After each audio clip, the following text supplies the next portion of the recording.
It's about to get interesting, so subscribe and hit like so you don't miss the top content. I never thought I'd be in this situation. Never. Emily and I had been together for 7 years, and in that time, I'd come to think of our love as something unbreakable. We'd been through so much together, moves, job changes, ups and downs. I thought we'd been through everything that could have tested us, but that night, I realized how wrong I was. It started with a small thing. Emily had started staying late at work more often. Her strange phone calls that she took in the other room. Her gaze, which had become distant. I tried to convince myself that it was just my paranoia, that everything was fine, but deep down, I knew something was wrong. That night began as usual. We had dinner together, laughing, discussing weekend plans. Emily seemed happy, but there was something in her eyes that I couldn't understand. She said she had an important meeting tomorrow and asked me not to expect her for dinner. I nodded, though something inside me clenched. I didn't know why, but I felt like I should follow her, not because I didn't trust her, but because I didn't trust myself. I needed to know the truth. The next day, I left the house an hour after her. I knew where she worked, so I decided to wait for her nearby. I parked a few blocks from her office and waited. The hours dragged agonizingly slow. I sat in the car, looking at my watch and trying to convince myself that this was all stupid, that I was wasting my time, but something inside me wouldn't let me rest. When she finally walked out of the office, I felt my heart start to beat faster. She wasn't alone. There was a man walking next to her. I didn't know him, but from the way they left, the way she looked at him, I knew everything. They got into his car and I followed them. I didn't know where they were going, but I knew I had to see it, had to know the truth. They stopped at a small cafe on the outskirts of town. I parked in the distance and watched. They sat at a table, talking, laughing. She looked like she was happy, like I hadn't seen her in a long time. I sat in the car and watched them, feeling something inside me start to crumble. I wanted to get out, to go up to them, to ask them what it all meant, but I couldn't. I was paralyzed. They spent about an hour in the cafe. Then they came out and got into his car. I followed them again. This time they drove toward a residential neighborhood. I felt my heart start to beat faster and faster. I knew where they were going, and I was right. They stopped in front of a small house, got out of the car, and went inside. I sat in my car and stared at the house, feeling my life fall apart before my eyes. I don't know how long it was until I could finally bring myself to get out of the car. I walked up to the house and looked out the window. They were there, together. I saw her hugging him, the way they kissed. I saw her looking at him with that look that was once only meant for me. I stood there looking at them and felt something inside of me die. I walked back to the car and got behind the wheel. My hands were shaking and tears were in my eyes. I didn't know what to do. I didn't know where to go. I just sat there staring into the void. Then I took off my wedding ring and put it on the dashboard. It no longer had any meaning to me. It was just a piece of metal that didn't mean anything anymore. I started the car and drove off. I didn't know where, but I knew I couldn't stay here. I drove through the deserted streets until I was on the highway. I drove with no purpose, just to distract myself. But the farther I drove, the worse the pain became. I could feel it tearing me from the inside out. At one point, I pulled over to the side of the road. I got out of the car and looked up at the sky. It was as vast as my pain. I stood there, feeling tears streaming down my face. I didn't know what to do. I didn't know how to move on, but I knew one thing. I could no longer be the person I used to be. I could no longer be with her. I got back in the car and drove home, but it wasn't my home anymore. It was just a place where I lived, a place where there had once been love, but now all that was left was emptiness. I went inside, sat on the couch and closed my eyes. I knew that tomorrow everything would change. I knew that I could no longer live my life the way I used to, but I didn't know exactly what I would do. I only knew it would be something no one expected me to do. The next morning, I woke up feeling like everything that happened yesterday was a dream. But it wasn't a dream. It was a reality that pressed down on me like a heavy stone. I lay in bed, staring at the ceiling and trying to piece my thoughts together. Emily was still sleeping next to me, her breathing even and calm. I looked at her and felt something inside me clench, like I was looking at a stranger, someone I never knew. I got up and went into the kitchen, made some coffee, but didn't even touch it. My hands were shaking. My thoughts were confused. I didn't know what to do. I didn't know how to start the day, but I knew I couldn't just sit around and wait. I had to do something, something that would change everything. Emily woke up an hour later. I could hear her walking down the hallway, Stopping at the kitchen door, she looked up at me, and I saw something in her eyes that I hadn't noticed before. A kind of detachment, like she was already somewhere far away without even realizing it.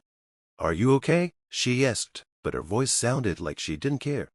I nodded, though it was far from the truth. I couldn't speak. I was afraid that if I opened my mouth, everything that had built up inside would come out. She poured herself a cup of coffee and sat her down across from me. We sat her in silence, and that silence was louder than any words. Then she said she was leaving for work. I nodded again, unable to utter a word. She picked up her bag, kissed me on the cheek, and walked out. I sat her at my desk, staring at the door she had just closed behind her, and in that moment I realized I couldn't live like this anymore. I got up and went into the bedroom. I opened the closet and started to gather my things. I didn't know where I was going, but I knew I couldn't stay here. Every single thing I picked up reminded me of what we had lost, of the days when we were happy, but now it was just a memory that no longer mattered. When I was done, I looked around the room. This was our place, our sanctuary, but now it was just an empty shell. I grabbed my bag and walked out of the house, without looking back.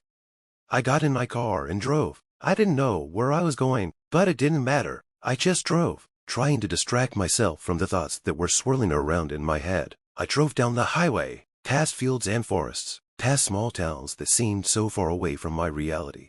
A few hours later, I stopped at a small motel on the outskirts of some town. I rented a room for a couple days, though I wasn't sure I'd stay that long. The room was simple, even dull, but it was exactly what I needed. A place where I could be alone, where I could think. I sat her down on the bed and closed my eyes. Those images popped back into my mind, her with him, their laughter, their kiss. I felt the pain come over me again, but this time I didn't suppress it. I let myself feel it, all of it, every drop of it. I didn't know what would happen next. I didn't know how to live with it, but I knew one thing. I could no longer be the man I was before. I could no longer be with her, and I had to find a way to move on, even if it hurt, even if it meant losing everything I had. I lay back on the bed and closed my eyes. Tomorrow would be a new day, and I needed to be ready for what it would bring. I spent 3 days in that motel, 3 days that seemed like an eternity. I hardly ever left my room, only occasionally going down to the roadside cafe for a coffee to take my mind off things. But the thoughts wouldn't let go. They looped in my head like an endless cycle. Her face, her laughter, her betrayal. I tried to figure out how it had come to this. Where had I gone wrong? What could I have done differently? But there were no answers, just emptiness. On the 4th day, I realized I couldn't sit in this room anymore. I had to move. I had to do something. I packed my things, drove out of the motel, and found myself back on the highway. I drove with no purpose, just to feel like I had some control over my life. But the farther I drove, the stronger the feeling became that I was just running away from myself. By late afternoon, I found myself in a small town that wasn't even marked on the map. It was quiet, almost abandoned, with deserted streets and old houses. I stopped at a gas station to fill up with gas and noticed an ad on the board. Workshop assistant wanted. Housing provided. I didn't know what pushed me, but I decided to go in. The workshop was in an old garage on the edge of town. Inside it smelled of oil and metal. Behind the workbench stood a man in his 60s, with gray hair and oil-stained hands. He looked at me as I entered and asked what he could do for me. I said that I had seen the ad and wanted to know the details. He introduced himself as Jack and said he was looking for someone to help him with car repairs. Experience wasn't necessary. The main thing was a willingness to work. I nodded, even though I'd never done anything like that before. But I needed something to keep me busy, something to take my mind off her. Jack showed me a room above the workshop where I could live. It was small but cozy, with a bed, a desk, and a view of the vacant lot behind the house. I agreed right away, without even asking about the pay. I didn't care. I just needed a place where I could start over.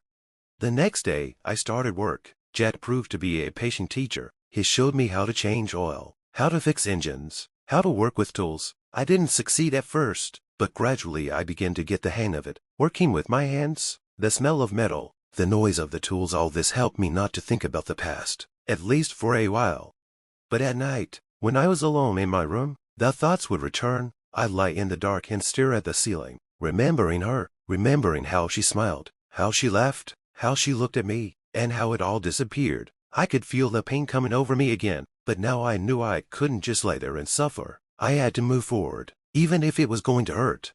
A week later, a woman came into the workshop. She was about my age, with brown hair and green eyes. She brought in an old pickup truck that she said was barely keeping up. Jack assigned me to look over the car, and I spent several hours doing just that. We got to talking. Her name was Emily. She lived in a neighboring town and worked as a teacher at the local school. She was funny and open, and her laughter reminded me of something long forgotten. We began to see each other more often. She'd come to this shop to check on the repairs to her pickup truck, and then she'd just stop by for a chat. She would talk about her life, about school, about her dreams. I listened to her and felt something inside me start to come alive, like her words were warming a part of me that had long been frowning. One evening, as we sat in the studio drinking coffee, she asked me why I was here. I didn't know what to answer. I didn't want to talk about the past, but at the same time, I realized I couldn't hide it forever. I told her that I had a rough situation and I had decided to start over. She nodded as if she understood and didn't ask again. But in that moment, I realized that maybe I had a chance to start over, not with her, but with someone else, someone who doesn't know my mistakes, my losses, someone who can see me not as the man I was, but as the man I can become. I didn't know what would happen next, but I knew I couldn't just stand still. I had to move forward, even if it meant leaving the past behind. Time passed in the workshop. Days merged into weeks, weeks into months. I was slowly drawn into the work, and it became more than just a distraction. Jack said I had a talent for it, and I began to believe him. The cars I was fixing were running again, and it gave me a sense of fulfillment I hadn't felt in a long time. It was something tangible, something real, not something that could be lost in an instant. Emily became a permanent part of my life. She came over almost every day, sometimes with a cake she'd baked herself, sometimes just to chat. We talked about everything: books, music, life. She talked about her students and how they made her laugh with their questions, and I shared stories from the workshop. We laughed, and in those moments, I felt something inside me begin to heal.